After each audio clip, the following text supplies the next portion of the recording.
Yeah, thanks a lot, Daniel Tutt, for joining us for this interview for Nietzsche Pop Arts. We're really glad to have you doing this interview for us. We're a new German language magazine discussing Nietzsche and his impact today on politics, on philosophy, and yeah, I was delighted to find out about your book via your editor at Repeater. At the start of this year, your book, How the Left Got High on Nietzsche, How to Read Like a Parasite, came out with Repeater Books at end of last year, end of 2023. And it covers vast steps of fascinating and sometimes shocking territory, modern political history, and the theories that inspired outstanding Nietzschean actors, we could call them. But in all that history, you certainly, foreground also your own autobiographical experience, which I think is a great choice, a great angle for writing the book. Yeah, particularly perhaps for our German language readers who might not yet have come across your book. Could you talk people through through that own autobiographical experience, how you first came to Nietzsche? What I've not mentioned, of course, is what you foreground is also your working class backgrounds, and how that eventually also, perhaps we could say led to conflicts in how you read Nietzsche. Yeah.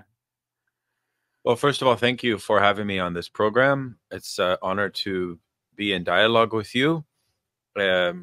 Yes, I first read Nietzsche as a very young college student, Beyond Good and Evil, and I understood like pretty much nothing. But like all things with Nietzsche, because I think the style has a kernel, or there's something that one feels that they do understand, even if partially so, I was compelled to further read and further research what actually is going on with this very, very dynamic material. So it was something very different than the standard kind of Anglo-American analytic philosophy that I was studying in school. I was also interested in history and poetry, right? So I had this this figure that entered my life who sort of satisfied all of my disciplinary interests, and also seemed to have a very profound commentary on modern life, on modern existence.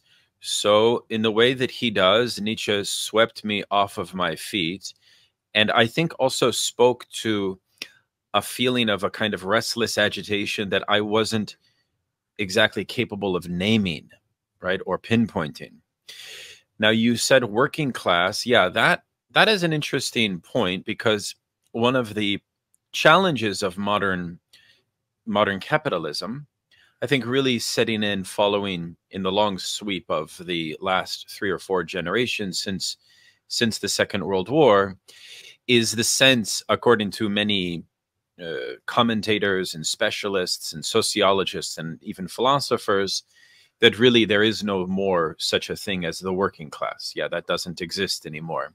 I think that is more pronounced in Central Europe, where you're based, than it is in the United States, precisely because everyone knows that the inequality in the United States is much more profound.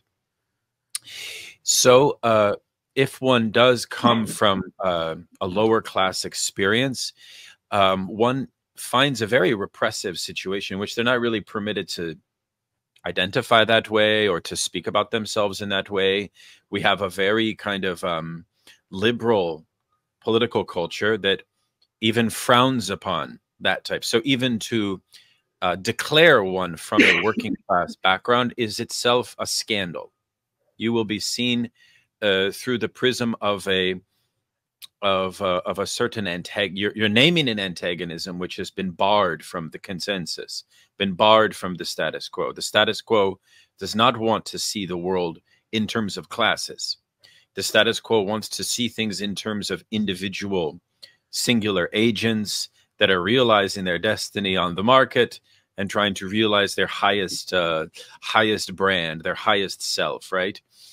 And so what was interesting about Nietzsche is that Nietzsche did not make me more class conscious. If anything, I think that reading Nietzsche drove me away from any formulation of that. And actually, Nietzsche gave me the tools or the equipment to try to realize a higher singular self, right? That is why the title of my first chapter of my book is that we live in Nietzsche's world.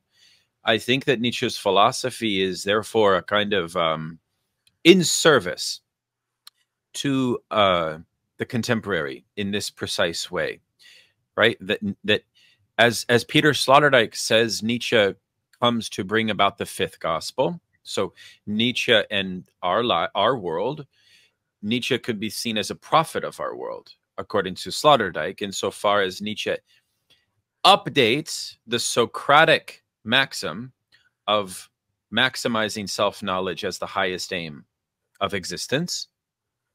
But he adds a important context that the pursuit of self-knowledge, of becoming the highest self, requires a certain dangerous path, or it's only for a few.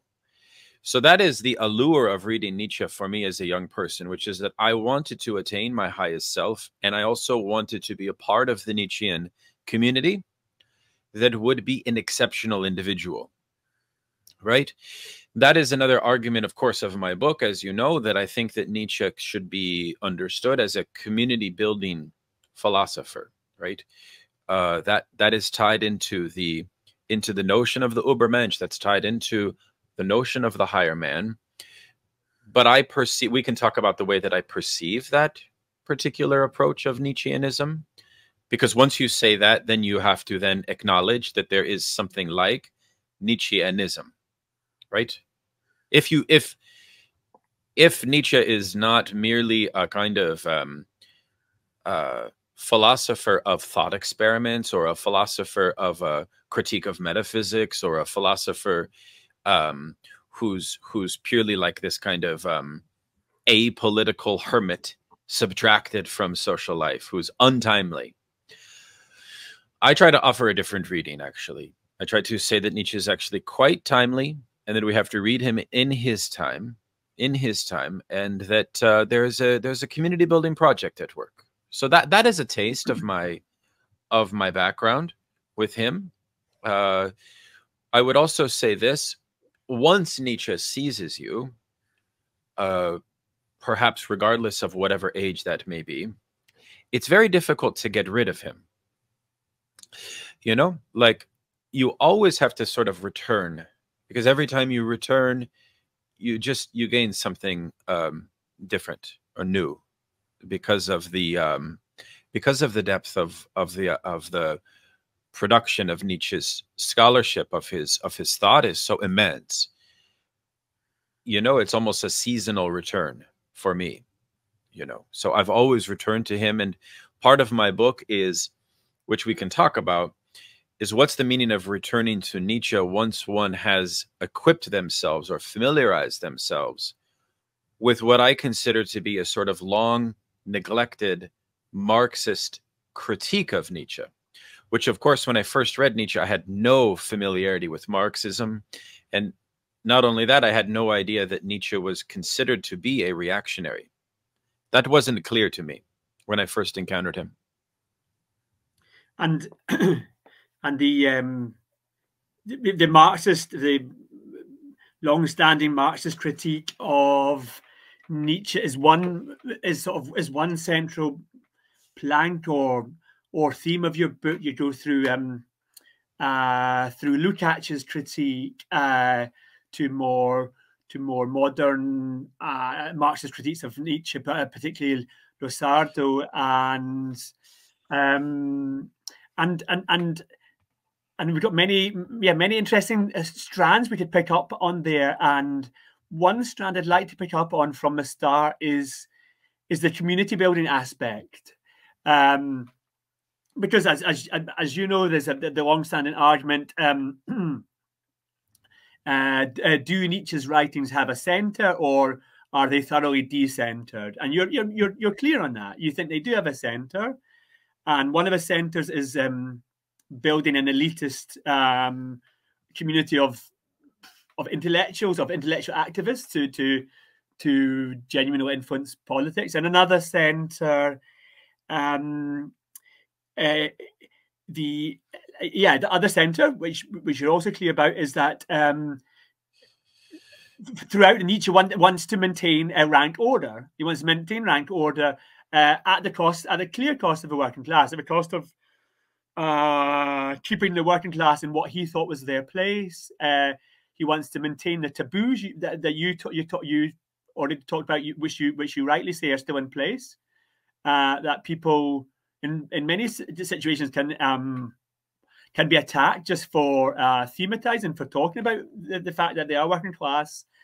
So you see him as a center, and you see him as a philosopher with a clear center, with the community building project being one center, and there I'd like to also, right from the start, to pick up on maybe one or two of the leftist Nietzscheans, let's call them that, who also built communities. And perhaps the most striking figure who plays a big role in your book, who did that, was Huey Newton.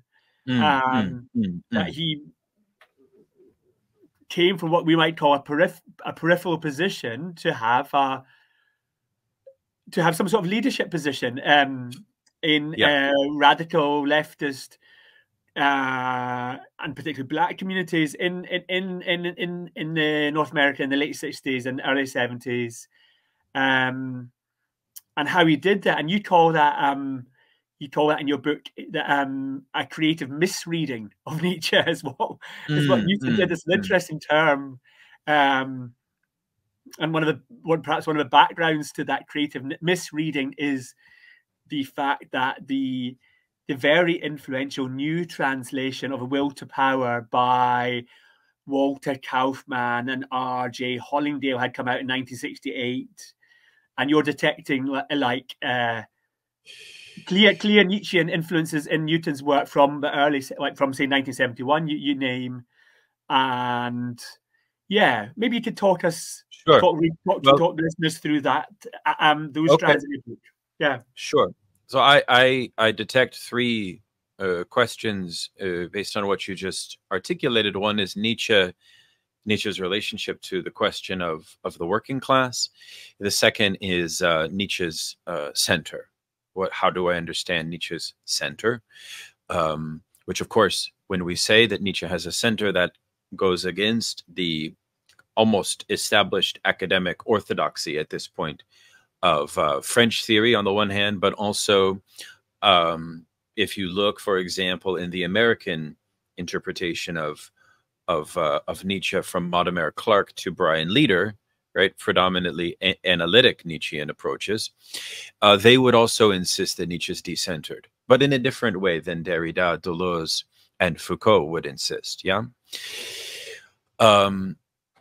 And then your third point is regarding the different ways of reading Nietzsche on the left. Okay, so Nietzsche and the working class.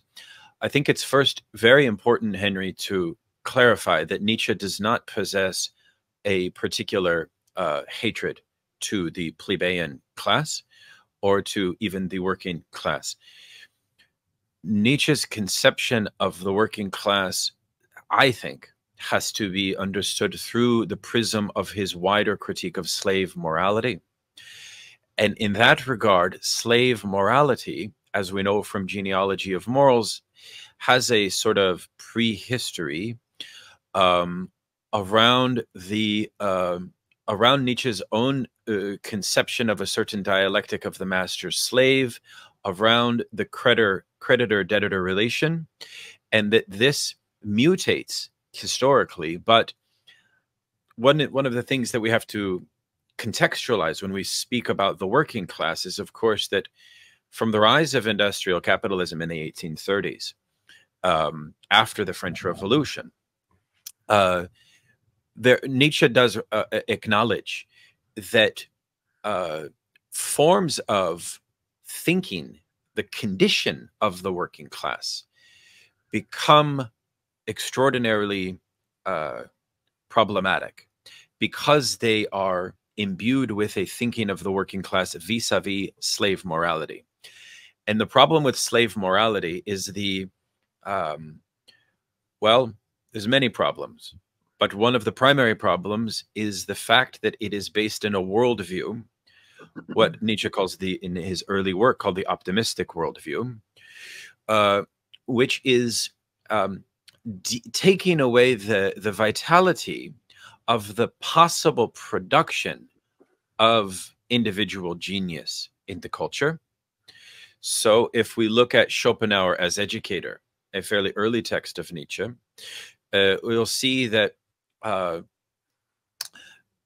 really one of the things that's occurring in the wake of Goethe in kind of modern life is a movement away from a particular understanding of the intellectual, of a particular understanding of like the great, what Nietzsche often refers to as the great specimen, that the philosophy of ressentiment, the philosophy of slave morality that comes from Judaism, Christianity, modern socialism, including like Rousseau's thought, this kind of form of thought which would insist on a vulgar conception of equality in Nietzsche's conception, that it is foreclosing, that it is removing the possibility of the full blossoming of this of a form of human greatness, of a form of what Nietzsche will call, in contradistinction to the optimistic worldview, the tragic worldview.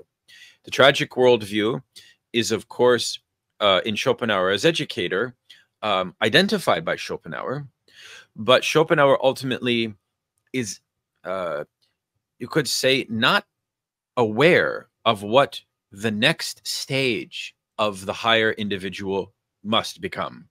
And that's why Schopenhauer at this point is a thinker who only thinks the great individual in terms of contemplation, but not in terms of action. So Nietzsche puts a huge emphasis on the necessity to combat slave morality through a political praxis that would be bent upon preserving this possible man of action, man of genius.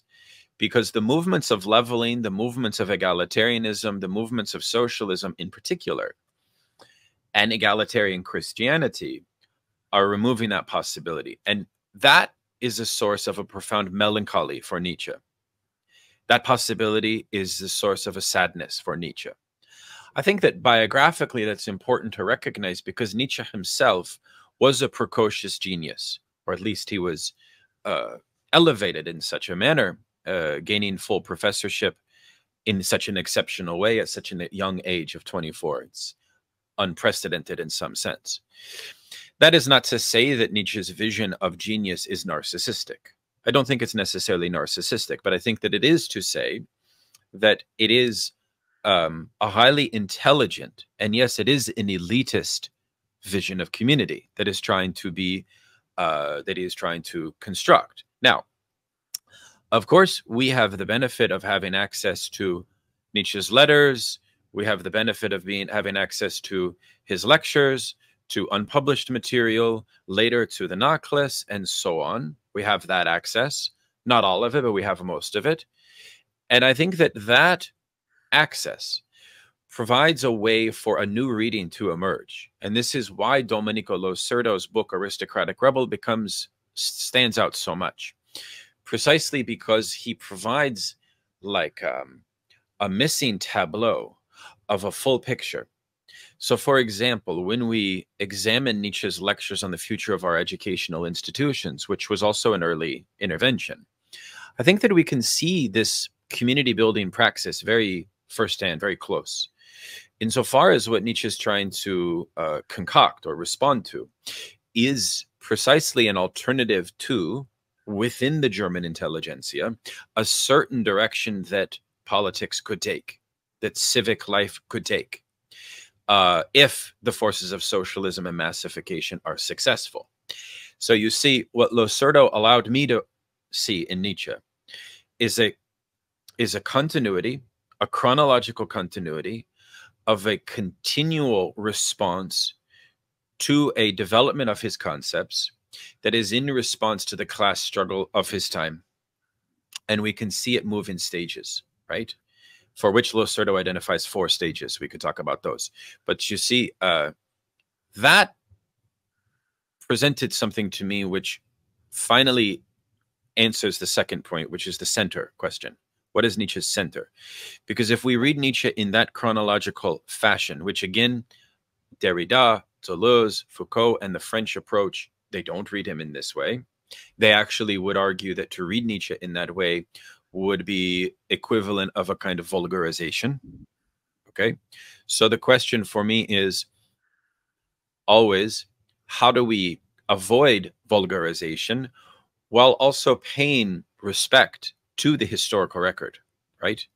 That's the question. Now, what I try to show is that we can still analyze Nietzsche, as Deleuze suggests, as an inventor of concepts. Now, as an inventor of concepts, Deleuze cares very little about the problem or the question of the empirical, of the historical empirical status of Nietzsche in his time.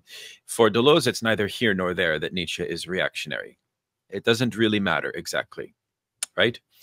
That's why when you read Nietzsche and Philosophy by Deleuze, you'll see that most of the interpretations going on about Nietzsche's concepts are ultimately kind of depoliticized in essence, right? Even Ressentiment. Ressentiment for Deleuze is not considered as a response to the French Revolution. It's not considered as a response to Jacobinism. It's not considered as a response to socialism, right? In fact, Deleuze even implicitly agrees with Nietzsche against Rousseau, but on philosophical terms, not on political terms in some sense. So if reactionary politics is Nietzsche's center, one can show that the concepts of Nietzsche, including eternal return, pathos of distance, ressentiment, have a sort of common point of origin. That and moreover, they can be thought, even will to power, can be thought in relation to one another. And that's what the book was trying to present. Okay. Now, one thing that's important there, and this is sort of an ethical point that I want to stress, even though I'm identifying this center, this political center, as a sort of logical flagship for how to relate Nietzsche's concepts to one another, even though I'm doing that, I try to remind my readers that like, irrespective of the intentionality, which is a sort of anathema or opposite to the desire of the left, let's say, if we reveal Nietzsche to be on the other side of the left's desire, and the left's desire here is one of egalitarian equality, or is one of the desire for a type of universal achievement of a sort of a social contract, right, that would ameliorate exploitation, right? If we see Nietzsche as a clear enemy to those objectives, that doesn't mean that he must be canceled or that he must be despised. It's the same as reading Machiavelli, right? It's the same as reading it's the same as reading Leo Strauss. It's the same as reading Heidegger, right? Political insight is political insight. Yeah. Intentionality is something different.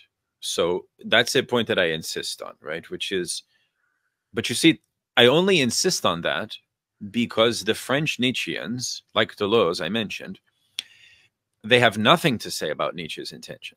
I do think it matters, but I don't think that it is should be the grounds for some kind of refusal to learn from Nietzsche. My claim would be that we learn better from Nietzsche when he is understood as a clear reactionary. So that's that point. That's that point. That all makes you can respond, please. That does all make it all makes sense. It's coherent, and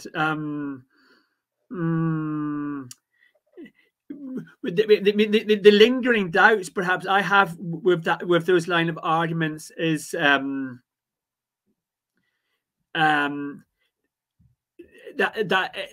is again are perhaps again biographical doubts connected with Nietzsche's biography, and particularly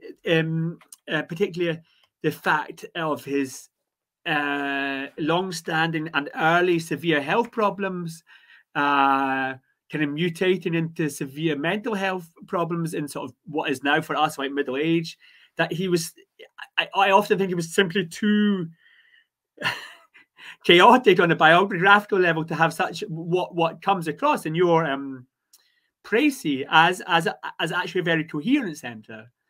And I'm also not trying to argue he doesn't have a center.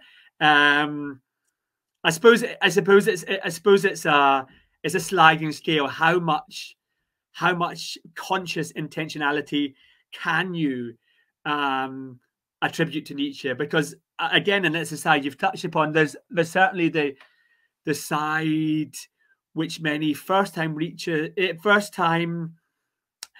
of Nietzsche come to, and that's Nietzsche as an artist, that's Nietzsche as a great stylist, that's Nietzsche as a poet. And we that's not something we particularly want or look for in great artists, is a coherent political program. But you're saying Nietzsche does have that, and I suppose we should let that stand. And I also thought that in comparison to those other 3 or 4 extremely influential 20th century philosophers was interesting, and to Heidegger and to Strauss particularly, that yes, we can read them. We can still read them. We can still use them, their concepts, but we should be very clear about their intentionality and also their political intentionality. I suppose what makes Nietzsche even outstanding compared to Heidegger and Strauss is this popular level of Nietzsche. That it kind of he went right down somehow into what we could call popular culture, which you can't really claim. You can't really claim with Heidegger or Strauss, and so that it gives us a very widespread, very sort of disparate influence. I think it's also important to stress the evolution of Nietzsche in his time. So, Human All Too Human is Nietzsche as what I would consider his most liberal. Yeah. Insofar as Bismarck's anti-socialist laws had pacified the plebeian uprisings, had stabilized the social order, and he has a general sympathy with it. But later in the Antichrist, that is coming undone, and Nietzsche is prophesizing a future of a grand conflagration and war, right? And now the insights of psychology and of physiology have a political valence to them, and the higher men are encouraged to prepare themselves for a coming chaos, for a coming conflict. So it really depends. It really depends. I mean, it depends on Nietzsche's own engagement with the evolution of the class struggle on the one hand, and I think it also depends on the reading method that a Nietzschean would bring to bear. Like, Thomas Mann has this text on the non-political man, or there's a lot written on Nietzsche and anti-politics. There's a lot written on Nietzsche and Bonapartism. You see, Bonapartism is itself a certain form of anti-politics. If we define politics as a disruptive egalitarian force, right? So you see, if we read Nietzsche's center as anti-revolutionary, as centered on an effort for the past, at least if we read Nietzsche's politics, I will grant you that Nietzsche has aesthetic concepts, and we can discuss the aesthetic overlap with the political. To some extent, it's an overlap, to some extent, it's not. Why else would we be able to read Nietzsche and his reflections on psychology and physiology? Not everything is overloaded with politics. Not everything, right? In fact, I argue that even if one reads the English translations of Walter Kaufmann, the existentialist Nietzsche, right, like Camus, right, his interpretation, well, they have expunged politics from Nietzsche. What I'm trying to say is that that's fine and dandy. Like, you can do that. I'm not going to like police you. Okay. What I'm trying to say is that there's a pugilistic way to learn from Nietzsche's politics when we center them. Like Losurdo says that ultimately the genealogy of Nietzsche has a politics at its center, which is more robust than even is Marxist politics. Because Nietzsche says that he smells and detects politics where it's never been smelled before.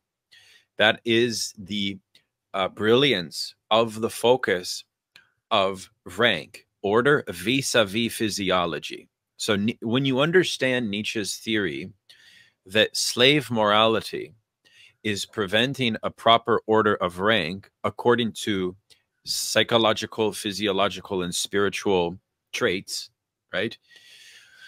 I think you understand a lot about Nietzscheanism right there, because the basic point that he's making is that modern life is sapping, is taking away, is removing the possible expression of a form of rank order in society in which great individuals would truly be able to express their greatness.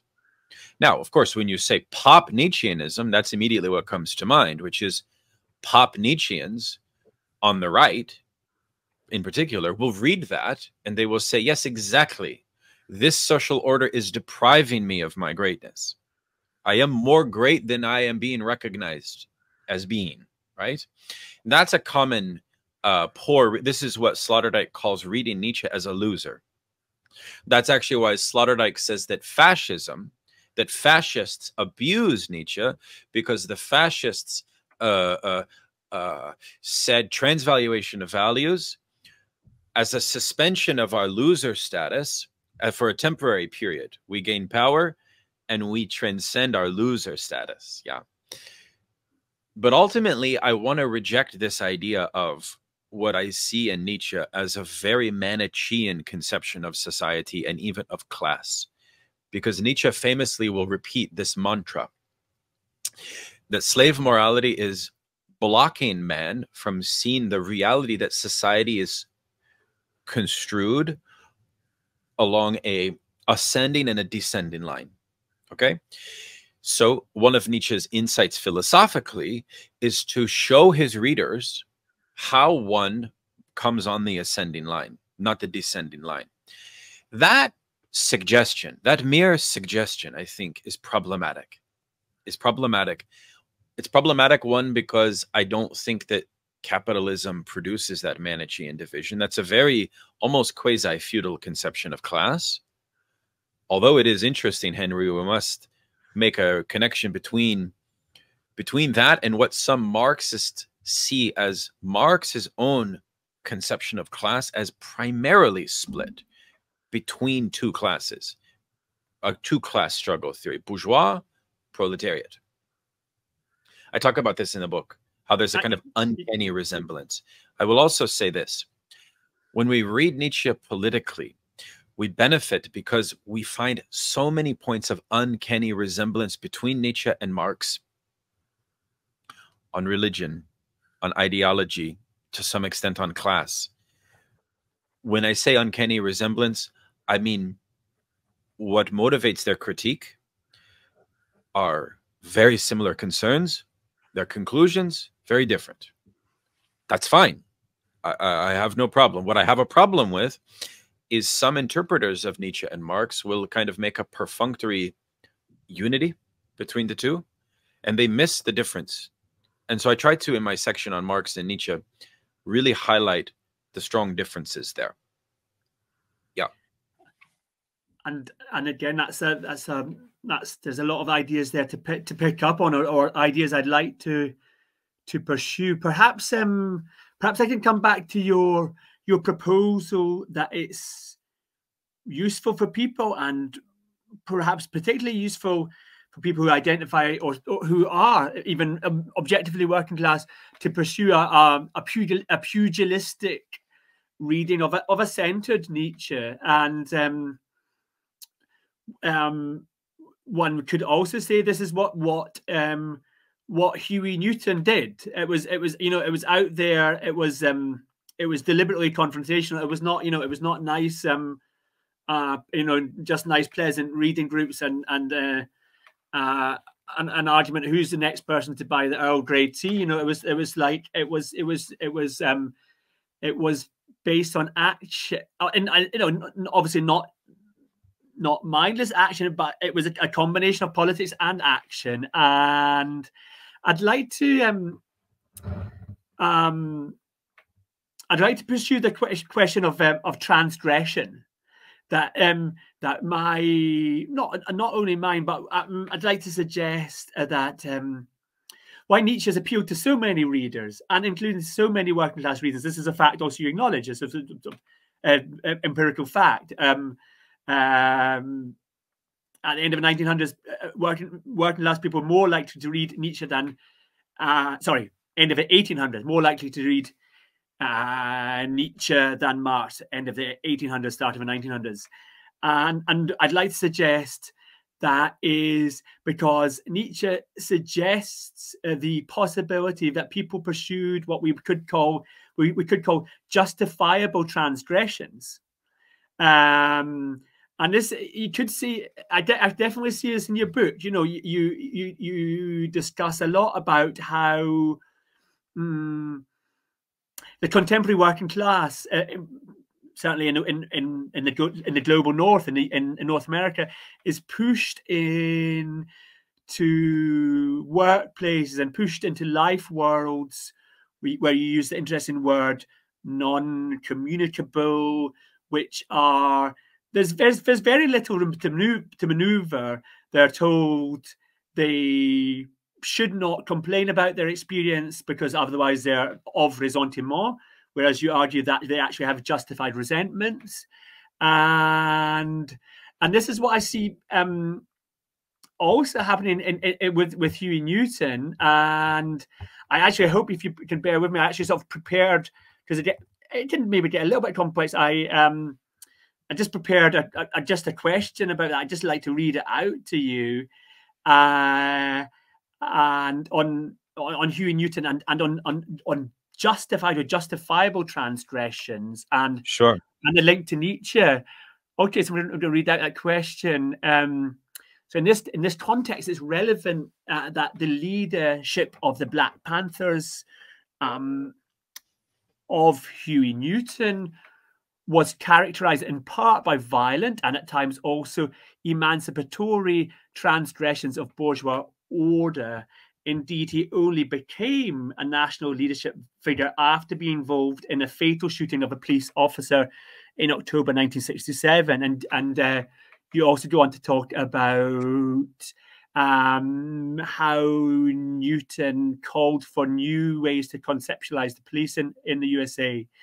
And only after that involvement in the fatal shooting of a police officer, where he was facing charges of murder, where he would have faced the gas chamber, that then a national campaign organized to free Huey, involving a number of disparate disenfranchised groups, including the Young Lords, or so-called Latin Panthers. And these were different groups who recognized the issue, the presence of racialized state violence in what Newton was facing, and he got off. He was not found guilty on those charges, and went on to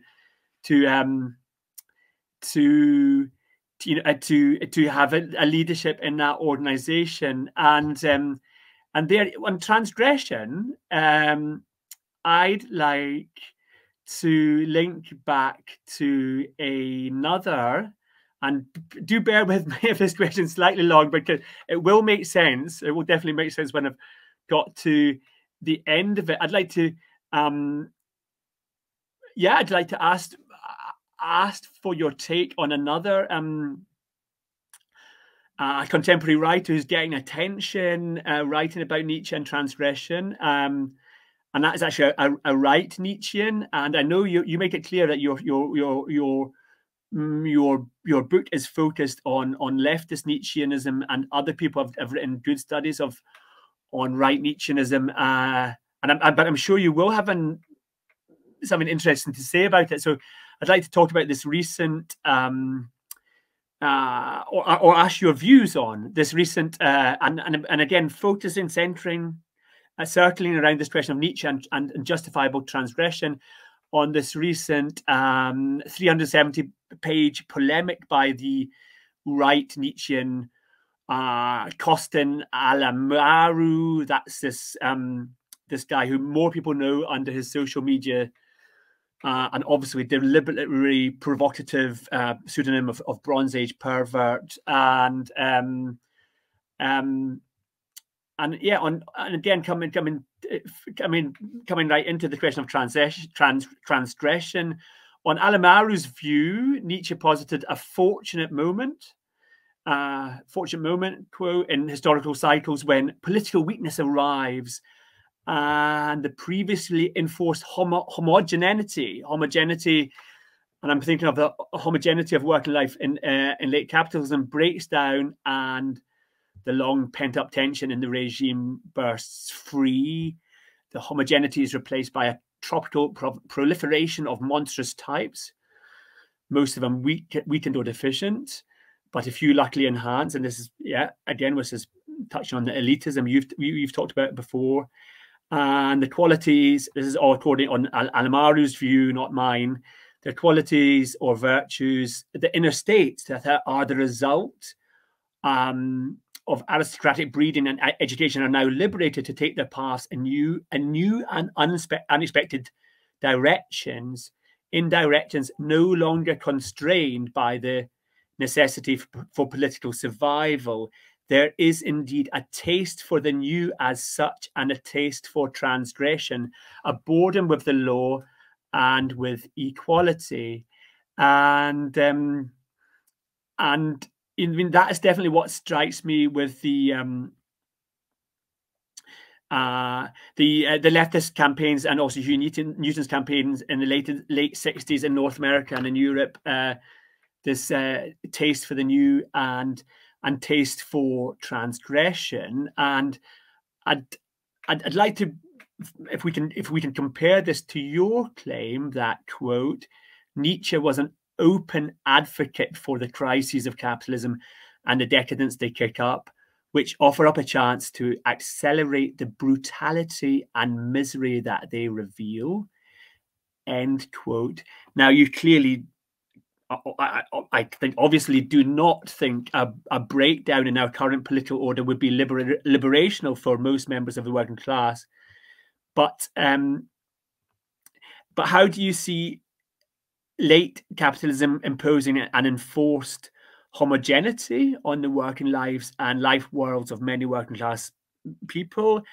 And is a taste for transgression something worth campaigning for in a positive sense? It's a long question, but I hope it's good. Make some sense of it. Okay. No. I think I follow your line of the logic of your question is a very thoughtful and deep one. Let me try to unpack it. First of all, why do I think that Nietzsche was in favor of accelerating decadence? That is a claim which is different, by the way, than these post-Nietzschean interpretations and communities. For example, Stefan George and the early Nietzsche cults. We know about those.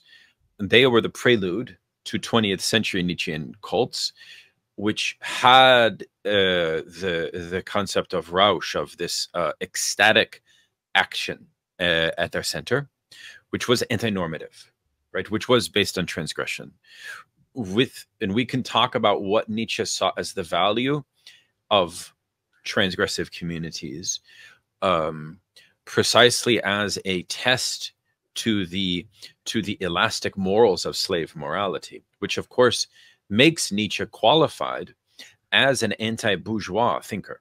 That's true. That is true. I'm not going to claim that Nietzsche is easily a supporter of bourgeois power.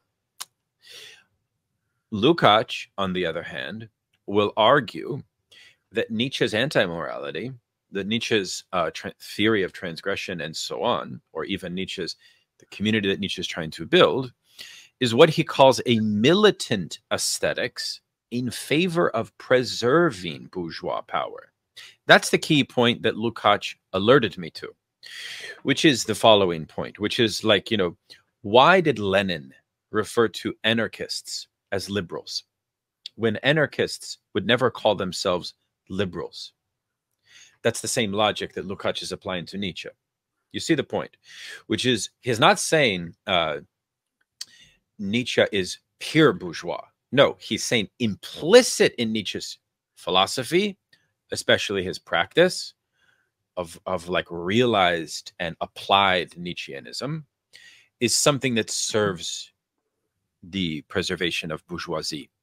That then means that the value sphere of bourgeois power is itself must be understood as sort of an elastic sphere, in which transgressions to its values do not necessarily constitute a mortal threat to its status as class power.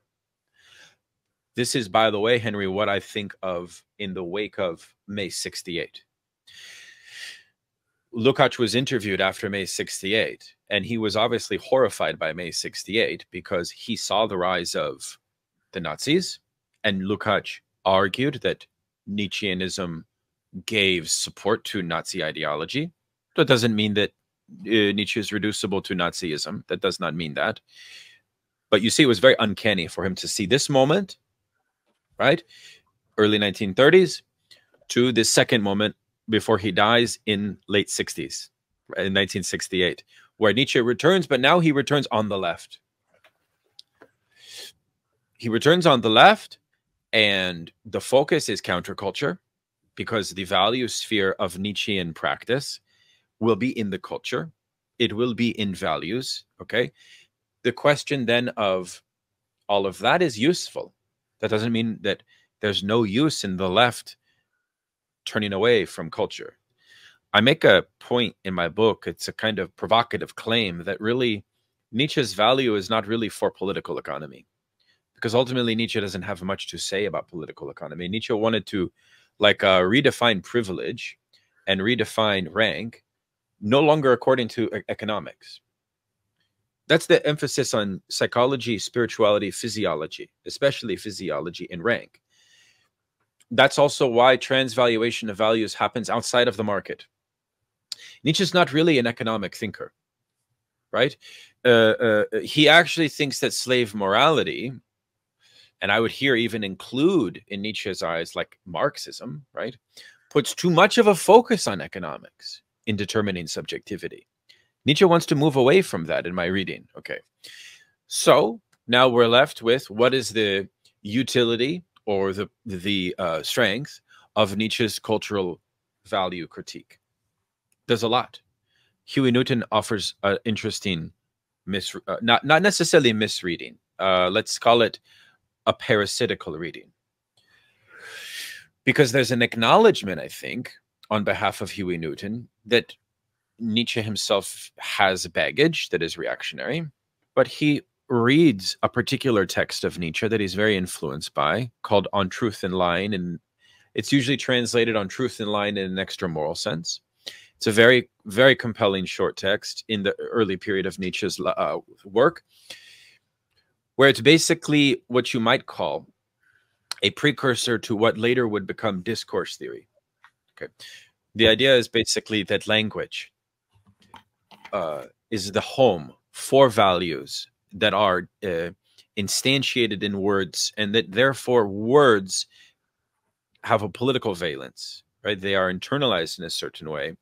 Now, in some ways, language can further entrench resentiment. It can further entrench what I consider to be passivity. This is the site of where Nietzsche is probably the most valuable for the left, because Nietzsche's critique of, well, let's say Nietzsche's critique of the plebeian class, let's say you could call that the working class, we can use that synonymously, okay, is basically that the condition of modern life has pacified them, has stripped them of a certain vitalism. Therefore, they are in some sense no longer capable, right, of engaging in the type of activity whereby their higher selves can be realized ultimately. That is actually, I think, Henry, a true point of Nietzsche. We should not pretend that like that there's nothing there. There's some validity to this point. And I think Huey Newton saw the same thing. Mainly that, yeah, how do you take a condition of passivity, which if you are from a working class background, or you have exposure to life of poverty, let's say, one of the things you'll realize is that the question of how to transpose that exploitation, that oppression, away from its compoundment into passivity becomes a real question. For Newton, it was a linguistic operation that the Panthers would promote around redefining the police. Redefining the police as pigs, specifically, allowed them to shift. Basically, and here it's interesting, what that means is that what Huey Newton was able to do is basically promote class consciousness through reading Nietzsche. I acknowledge that. I acknowledge that. Even though that is the opposite, I think, of Nietzsche's intentions. He doesn't really himself want anybody to, he doesn't want, like, again, Nietzsche's a militant bourgeois who himself, as I read him, is in favor ultimately of a kind of stable social order, in fact.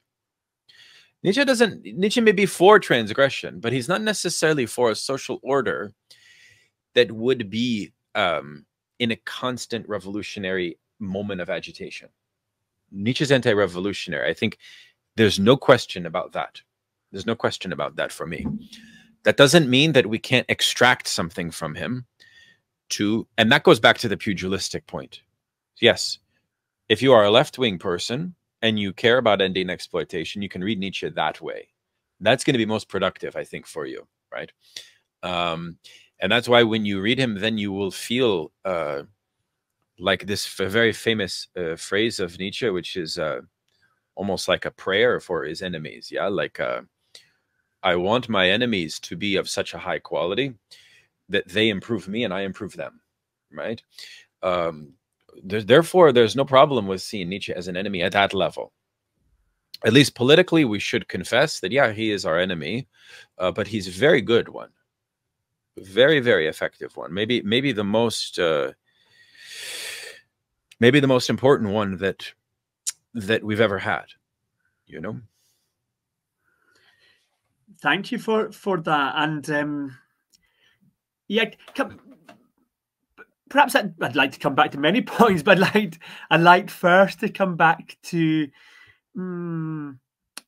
your reading and incorporation of Lukács in your book. You draw a lot from him, and you're very forthright about that. It's really got quite his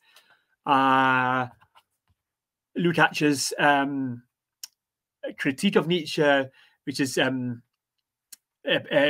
primarily in the book from the late, I hope I'm getting mid 1950s on the, I'm going to get the title wrong. The Destruction of Reason. Destruction of Reason, isn't it? I think it was 1954. So in fact, it's been 70 years.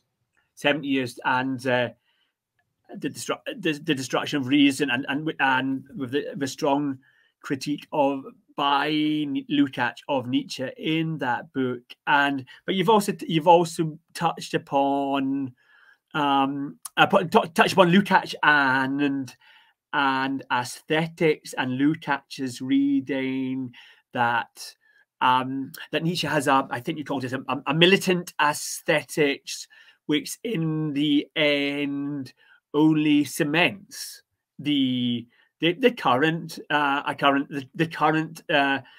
social order of rank order. And that's true, but we just want to qualify that. We want to qualify that, though.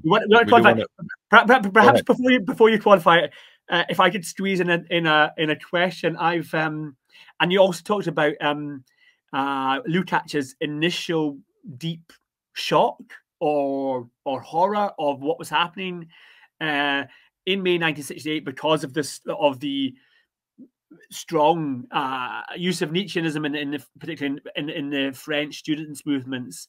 And what I'd like to come back to there are the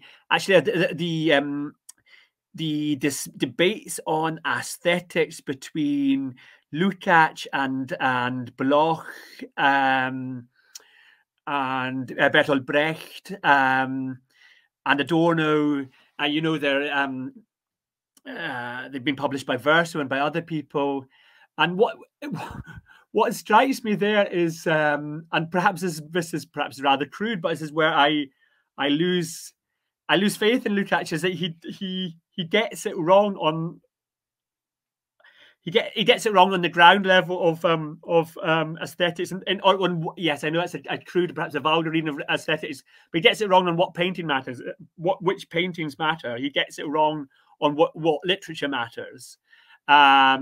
He completely misses the huge value of German expressionism in the visual arts. He misses James Joyce. He wants. In terms of his literary aesthetics, I know it's not the aesthetics you meant, but this is perhaps why I lose faith in Lukács's readings. He promotes what to our taste we could call rather reactionary, rather reactionary naturalist fiction against more. Yeah, so he promotes Dickens against James Joyce. And this is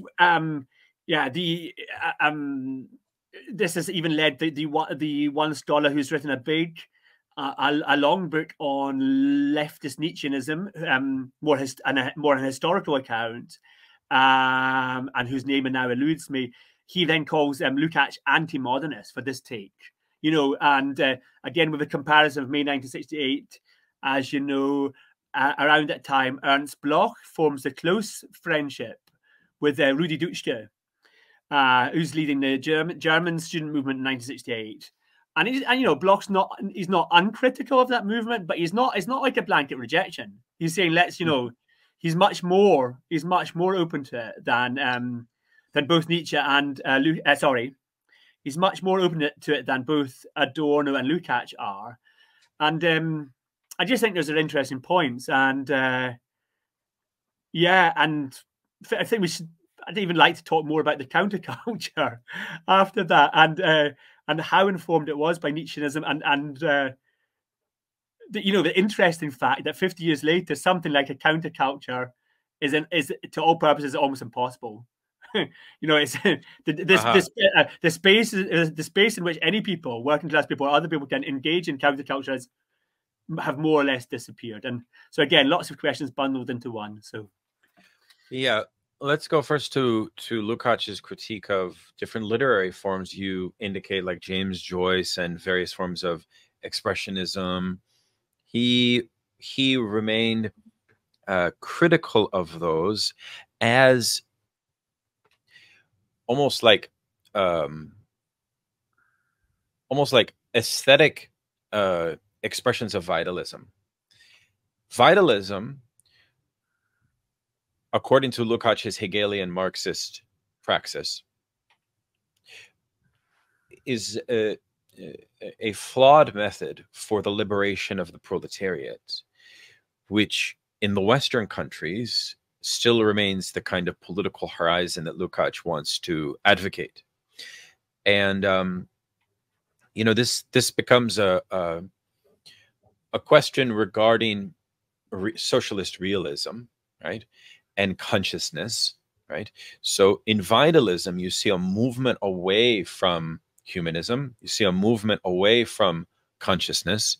You see a movement away from a particular phenomenological conception of Hegel, and you have then the development of different forms of kind of post-vitalist conceptions of either deconstruction, of post-structuralism, of all of the various forms of French thought that emerge out of 68. And I think that the central point is not to brand Lukács as some kind of Stalinist or sort of positivistic anti-dialectical thinker. It is rather to simply show that the Hegelian Marxist praxis that Lukács is interested in perceives the task of the left, right, in a slightly more rationally grounded epistemology. This is why I actually have a whole section in my text on irrationalism as a category, okay? We can break that down, what Lukács means by irrationalism. Nietzsche, of course, is the godfather of irrationalism in the imperialist period. So Lukács is using Lenin's theory of periodization, and he's trying to show that irrationalism becomes a way of a kind of like it's the origin of perspectivism. It's a sort of perspectival theory of the subject, right? That ultimately, if taken to its final expression, will promote a kind of, in Lukács's view, something anathema to Marx and Hegel's vision of community, of the proletariat, of class struggle, of solidarity of the working class, etc. Precisely because vitalism ultimately is an individualist bourgeois expression of philosophy, just as this kind of unhinged, like ludic forms of expressionism that we find in like post-impressionistic artwork or even in Joyce and so on. So I agree with you that Lukács has a polemic against Joyce and other forms of expressionism that are that ultimately revolves around a kind of limited socialistic realist paradigm that is too exclusive. In other words, but Lukács has a apprehension, and now I'm trying to explain his apprehension, which, okay, I have sympathy with his apprehension. I understand it. As a side point, are you aware that in China, something similar happens during the Cultural Revolution, which is that the Cultural Revolution, prior to its emergence of the Gang of Four, had an aesthetic paradigm which was focused on socialist realism. That means that the theater, the novels, the art, film, etc., all adhered to socialist realism. Well, Madame Mao, one of Mao's wives, was a theater specialist, theater director, and she was also very influenced by Nietzsche. She adopts a Nietzschean aesthetics, and that becomes a revolutionary idea that would change the curriculum of the Cultural Revolution and lead to different experiments in aesthetics. I don't know if you knew that. You see the point? So I find it very interesting that Nietzschean aesthetics is waged almost as a combat, or therefore as the opposite of socialist realism. I have a section in my book on this distinction between realism and nominalism. That distinction exists in art, but it also exists within political epistemology. In other words, within the value spheres of the civic sphere. In other words, Nietzscheanism could be understood in political terms as a type of imminent assault on realism.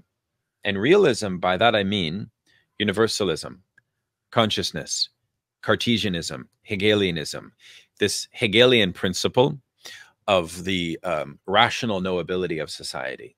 That's realism, right? In other words, if the task of socialist realism is to foster a sense amongst the people, amongst the plebs, that society is rationally cognizable through their action, through their practice, right? That would be Marx's thesis on Feuerbach as well, which is that political activity is itself what subsumes the Hegelian project itself. That's one way to interpret Marx's thesis on Feuerbach. Philosophers have only interpreted the world. In the act of changing the world, the real becomes rational. That Hegelian moment of knowability becomes actualizable. That's realism. Okay? That's a principle that Nietzscheanism you could understand as assaulting, right? Like Nietzsche read Herzen, the Russian Hegelian, who said that Hegel develops what he calls an algebra of revolution, right? An ultra-rationalist conception of this revolutionary principle. And Nietzsche, according to Lo Sordo, in his reading, was terrified, therefore, of Hegelianism, right? This goes back to the center of Nietzsche as an anti-egalitarian thinker. You see, this is the line of logic I'm developing. Now, I think at our point in time, let me just say one final thing. And I think at our point in time, we have to resurrect an awareness of the utility and of the value and of the strength of realism, okay? But without the kind of Stalinist censorship that Lukács may have flirted with at times. I don't think he always did, because Lukács just has a long, in-depth work of aesthetics. His aesthetics is very rich. Okay, it's not like Politburo censorship or something like that. It's very layered. Okay, there'll be a whole other conversation to elaborate all of that. But you see my point, which is maybe we need a dose of Nietzsche with a dose of realism, a dose of both, right? Especially because, as you say, right, the counterculture capitalism has already defeated the counterculture. It has already absorbed it and neutralized it, right? So perhaps now, dialectically, in the dialectic of our history, we need to return to. That's why I want to return to Lukács. Yeah. Okay. That certainly makes sense. It's coherent, and I definitely think I'm getting where you're coming from. It kind of leaves me. It kind of leaves me with two questions, and they circle around the concept of vitalism and the much larger and much trickier concept of consciousness, which you just touched upon.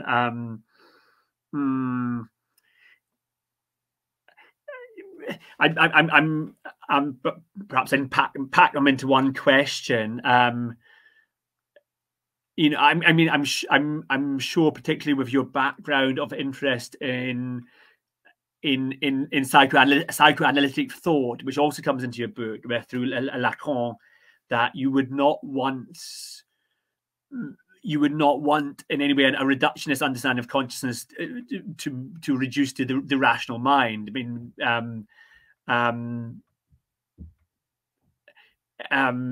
so in that sense, perhaps, and it's an open question, perhaps we might agree that consciousness involves much more than realism. That consciousness is also fragmentary and multiple, alongside our with class consciousness, people will have gender consciousness and national consciousness and all manner of consciousnesses, making that a complex whole. And weaving back to the question of vitalism, it seems in a sense to be a catch-22 situation, that 1968 was perhaps seething with vitalism. And it did, I mean, I wouldn't knock it, especially in Germany. I don't think you are knocking it, but I mean, it had a huge, real impact on Germans, particularly in German society. It was only then that denazification of the government, of the civil service, of universities, actually of people appointees in universities, finally happened after 1968 in Germany. But again, the whole 1968 seething with vitalism and perhaps going too far in that way, and perhaps and still not achieving a real breakthrough in terms of the liberation of the proletariat that you talk about, you know, and to a swing. Is there now a swing the other way where there's perhaps, like, I mean, a deep, it's certainly in leftist circles, a deep skepticism about anything we could call vitalism, or about even about a skepticism about the importance of even art, culture, music,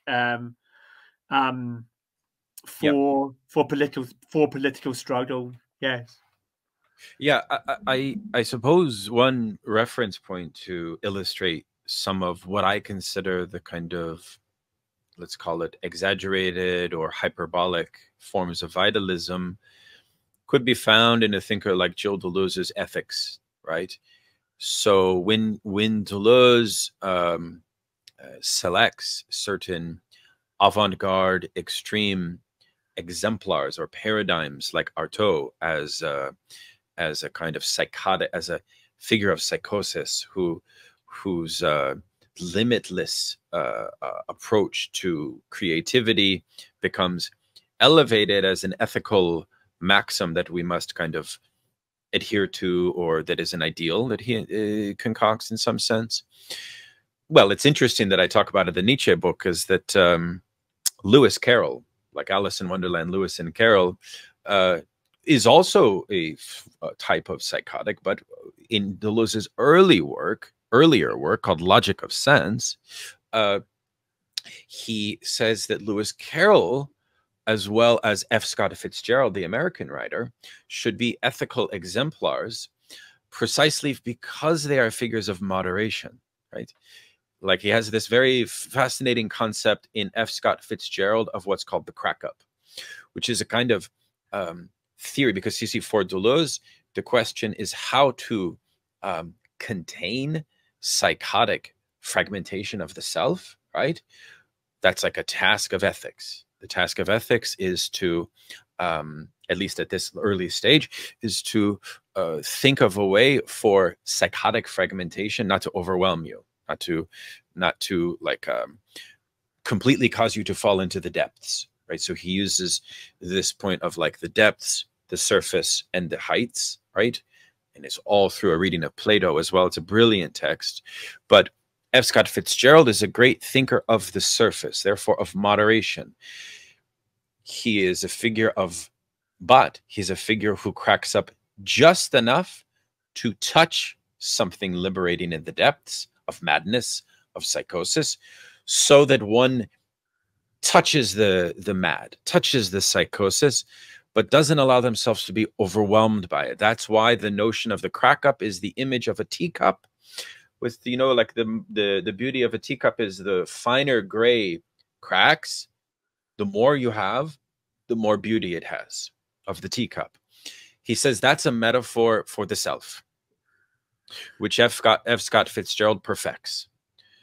It's like not to be a full alcoholic, a full drug addict, a full psychotic, but to know enough and to be touched by it so that you have the appearance of those cracks. You touched it, yeah? But you still... So that, I think, is an interesting way of thinking of a modality of vitalism. that doesn't go too far, because for me, it's about the intensity involved. You talked about transgression in Nietzscheanism. Sometimes you read Nietzsche and the invitation is to be of a explosive dynamite modality, of a psychotic becoming that goes much too far. This is why for Deleuze and Guattari and Anti-Oedipus, they retract the intensity of their proposals in the second volume of Thousand Plateaus from what they initially proposed, because the form of psychotic becoming was too extreme. So you have to keep those things in mind when you read this vitalist philosophy, right? You have to sort of treat it that way, as a kind of ethics, I would say. And I think that's the beauty of Nietzschean ethics, right? Now, I think to go to Lukács and to the Marxist response to vitalism, right? I think there's some validity, and I know that you disagree. Maybe we have a healthy disagreement. There's validity in the point of the fact that the 68 philosophy has kind of prevented Marxism from achieving some very much more, let's call them modest aims. Consciousness, as Ellen Maskin Wood, the Marxist historian, says in her book, The Abandonment of Class, by Marxists, written in like the 1980s. Well, she says consciousness, right, has lost touch with this sort of elementary objective, which is consciousness as the coordination of collective interests, right? So yes, how do we advocate for material interests vis-a-vis class politics? Okay. Post-structuralism, 68 philosophy, vitalist philosophy will very easily, all too easily, shut down a philosophy of consciousness that would be around rational identification of interests.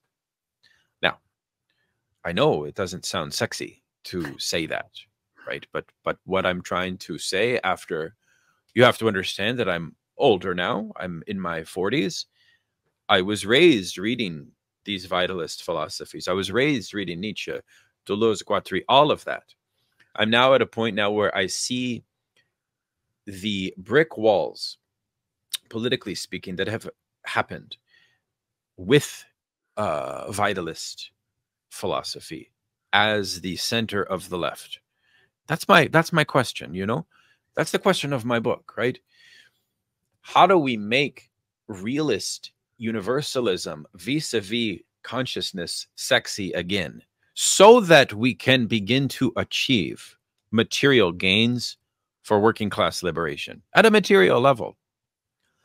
That doesn't have to cause us to say that vitalism is the boogeyman, that it is the enemy necessarily. There are many things in Nietzscheanism that I think qualify as enemies to the working class, but there's others that are much more complex. You know, like this vitalism thing is more complex, right? So the conclusion is not to abandon it. The conclusion is to just have a clearer sense of what its limits are for practical politics. And that makes sense. And I'm hearing a kind of a reasonable or valid a valid warning against kind of hyper individualism or hyper individualistic readings of Nietzsche, which will again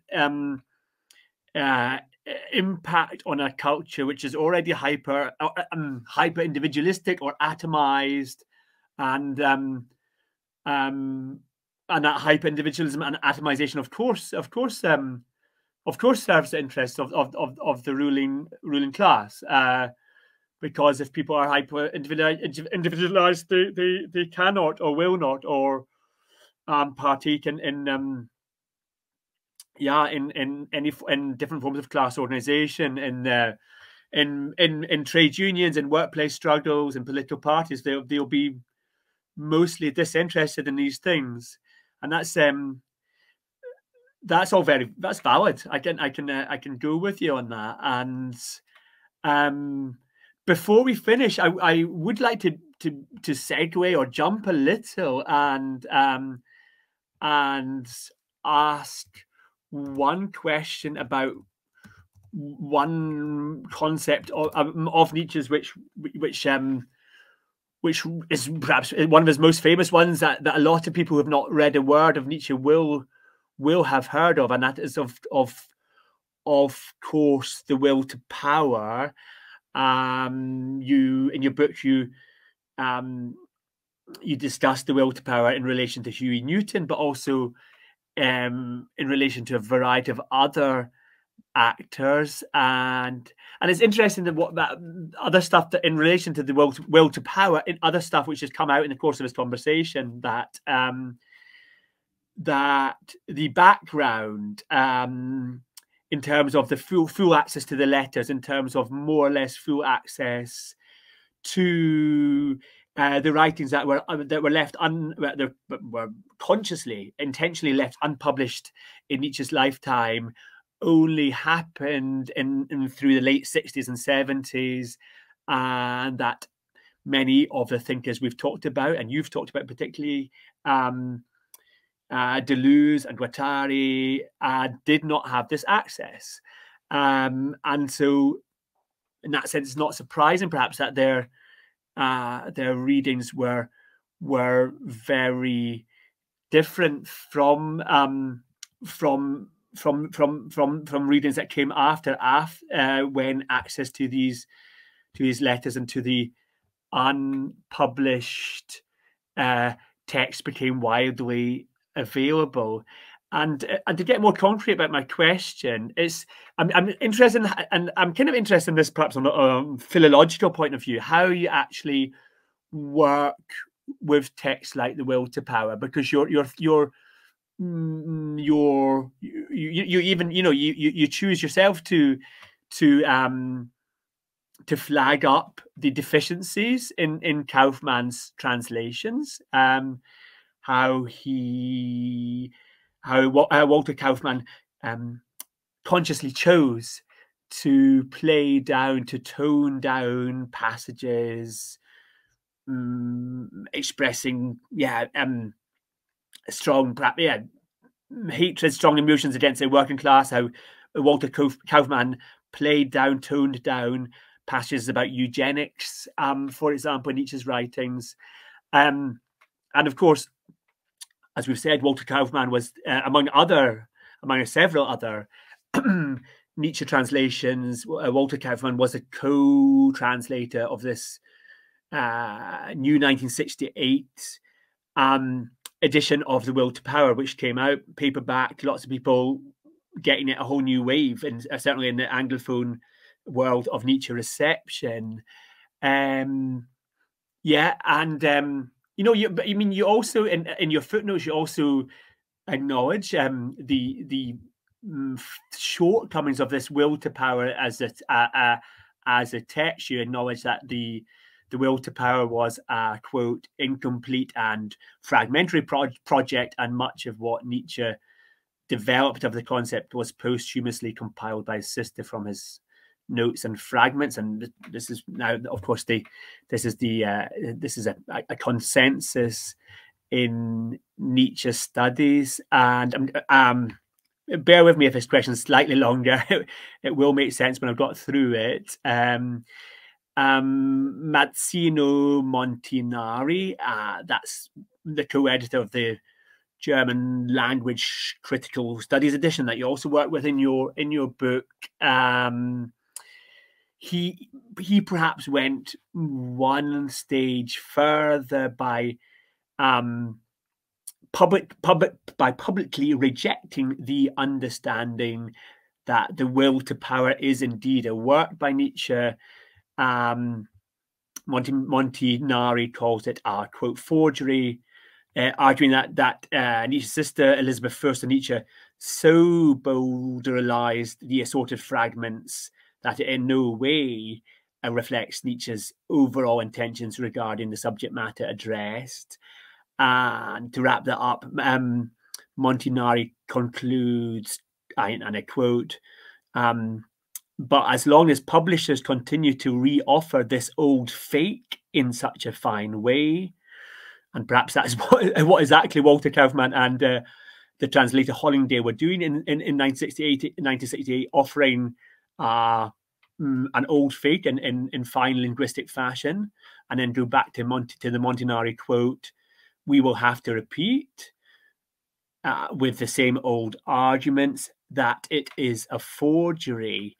And I checked through, you perhaps quote from The Will to Power, perhaps one or two sentence quotes at 8 stages, 8 different stages in your book. You're definitely not alone in doing that. I mean, there's this widespread scholarly reception of this as a text. Yeah, perhaps you'd like to talk on that part of working with Nietzsche. Yeah, is working with, yeah, perhaps, and I don't know the right word for it, unstable textual foundations is perhaps the wrong word, because there's been a lot of scholarship on what those foundations are. It's also, just to bring in one final angle, it's also interesting on an ethical level, you know, that we have this huge mass of material now, which the writers of the 60s and early 70s just did not have available, and perhaps we need to credit Nietzsche for that. He decided not to publish in his lifetime. Perhaps because he I would say, let's go beyond it, perhaps because he was an intelligent guy, because he was fully aware of the explosive nature. I mean, you, in an earlier conversation, you've talked about this early unpublished text, and I hope I've got the name right, The Greek State. Yeah. Which is, and fully agree, it's shocking. It's, you know, what he says on his sort of adamant, let's call it adamant, forthright approval of slavery is shocking. It's revolting. It's actually quite revolting. Right. And so again, two questions packed into one, where, you know, we're working with a lot of stuff which Nietzsche consciously did not want published to reach conclusions about his public intentions.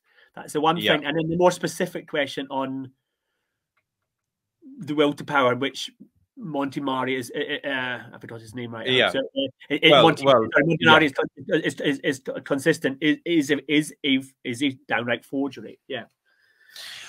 Okay, so I mean, I agree with you that the text, that there is a hermeneutic or interpretive danger in rendering The Will to Power as a complete project or as a definitive statement on Nietzsche, precisely because that could shut the case or shut the door on Nietzsche's politics, if one derives a conception of power as not, as Deleuze makes the important distinction between force and power. That distinction that I talk about in my section on Deleuze is essential, because what The Will to Power then is about is the extraction of a form of like surplus force, as opposed to an instrumentalized. So the distinction would be between Will to Power as instrumentalized power itself could be thought of as inducting into the surface of a kind of fascist politics. That's not what I want to say is at work in Nietzsche, because I reject the idea that Nietzsche's politics are fascist. You know, I would rather say that there are elements that the fascists abused. There are elements of what you might call a proto-fascism that is implicit there. I'm not going to say that he's fully exonerated. No, there's some complicity, not totally. So, well, it must also be said that I am not a German specialist by any means. So but I acknowledge that in the book. I mean, I'm not trying to hide that. It's But that's Nietzsche. I mean, Nietzsche is a global thinker, and you know, like English language Nietzsche studies is its own thing. So my contribution is to that domain, right? That's fine. And I have to choose my interpreters, right? I mean, I think that there's all sorts of very, very compelling interpretations of will to power. I like, for example, the Lacanian thinker I talk about in my second chapter, Alenka Zupančič, who has a book called Nietzsche and the Philosophy of the Two. In her conception, will to power is tied into Nietzsche's revamping of metaphysics and of the eternal return, because will to power is ultimately kind of like a statement regarding Nietzsche's claim on the status of existence itself, right? On the one hand. On the other hand, Nietzsche's concept of will to power is also to be understood in contradistinction to, well, ultimately to Socrates, right? To a bad form of willing, which is the will to nothing, the will to the nothing, which is the origin of nihilism. So will to power, therefore, is a way out of that Socratic form of nihilism. So will to power is not reducible to some instrumentalized political conception that we must be terrified of, or you could see that narrative emerging. That's not really the claim of Nietzsche. I think even in Heidegger's lectures on Nietzsche, we do not find the same instrumentalized theory of will to power. I think it's always to be understood in the battlefield of slave morality, of the problem of modern consciousness, and the incrustations of nihilism. So will to power is something, therefore, hidden. Ultimately, it's a metaphysical principle as well, right? So it's maybe therefore better understood as a concept that is perhaps one of Nietzsche's most exceptional, or most exceptional meaning that most incomplete. Like the eternal return, the will to power is probably the highest concept of Nietzsche. The most wide-ranging interpretations can therefore be brought to bear regarding it. I never make the claim that Nietzsche's politics are best understood through it. I don't think so. I think more so I try to focus on ressentiment, right, as a condition. I think I read ressentiment as a condition, which is, I read it therefore in a social valence. I read eternal return not so much as cosmological principle, but also as social principle, as a concept Nietzsche invents as a response to equality, Rousseauism, and ultimately to the post-Paris Commune socialism, by the way. Pathos of distance, right? These concepts I find much more political concepts. Will to power is still there, but it's also the place of something futural, or something left for future Nietzschean scholarship to do work with. So therefore, like I agree with you. It's now I will say on the Elizabeth saga of her anti-Semitic translations of Nietzsche, I think it's worth mentioning this, and perhaps your magazine would want to respond to Domenico Losurdo's chapter on this issue, where he is very familiar with Montanari and Colli's translation project, and he compares it to Elizabeth Forster Nietzsche. And what does he conclude? Well, he concludes that Nietzsche practices what he calls anti-Semitism. That's two antis, two negations, that differentiates Nietzsche's anti-Semitism from Wagnerian anti-Semitism, which is a vulgar anti-Semitism he always tried to combat, yeah? Or later tried to combat. So it's worth looking at this precisely because some of the editorial decisions that Elizabeth makes Losurdo tries to demonstrate, and here I'm not talking about will to power, I'm talking about anti-Semitism. While I'm also talking about the question of Nietzsche's favorability for annihilation of the weak. For example, she, according to Losurdo, actually makes Nietzsche's intentions more moderate than they really were. Okay, you can read this section to decide for yourself. I will say, Henriette, as a side point, that the late Robert Holub, who's the foremost expert on Nietzsche and Judaism, has decided that he basically finds Losurdo's critique there useful and good. So again, maybe it would be useful for you to, or somebody with your enterprise, to really interrogate Losurdo, right? I don't pretend to be I am not a philologist. I am just a socialist thinker, right? That's, you know, so in some sense, it's not really my area. It matters, but it's not exactly my area, right? So that would be my answer to will to power. It's an open concept. I agree. It's not an instrumentalized fascist concept per se.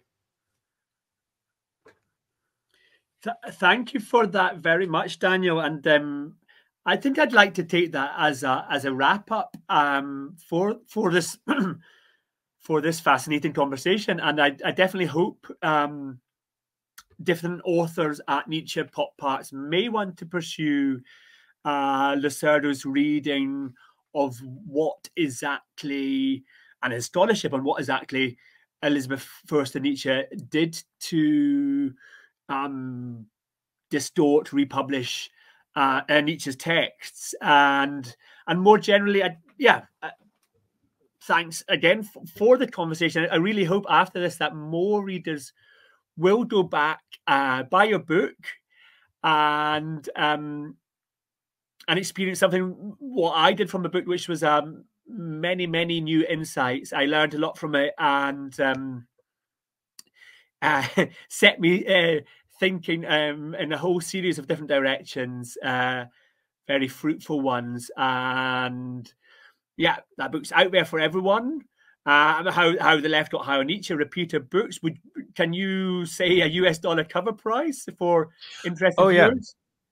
I think it's only $14 US. It's a very, I think, very affordable. Maybe less. Kind of fluctuates, but it's very affordable on like Amazon or however you get books. It's also on Audible, so there's a great reader who's a professional voice actor who reads the book, which is nice because the book is not really. It's not exactly academic book. I mean, it is, but it's also meant for public audience. So, it doesn't exactly adhere to an academic structure, right? It sort of takes the liberty to be both scholarly, but also accessible and autobiographical. And yeah, so it's in that sense, unlike anything I've ever written before, because my other books were more academic. But like I mean, Nietzsche. Nietzsche really hated academic writing, So I mean, I'm only doing. I'm trying to kind of do justice to him as well. Maybe that's missed by Nietzscheans, but you see my point. I definitely see your point. I found it a very good read. I wanted to keep reading. That's not the experience I have with every text authored by a hardened Germanist. And that's one reason why, people who have not already done so, should go out and buy your book and read it right through like I did. And thanks again. I appreciate that very much. I really enjoyed the conversation, and I wish you the best of luck with all of your endeavors in Nietzschean studies. Thank you very much. Thank you. And just to wrap that up, and viewers who do read German will be able to read the shortened text version of this interview on Nietzsche Pop Arts in the coming weeks. Okay, So that's goodbye from us today. Okay. Thanks, everyone.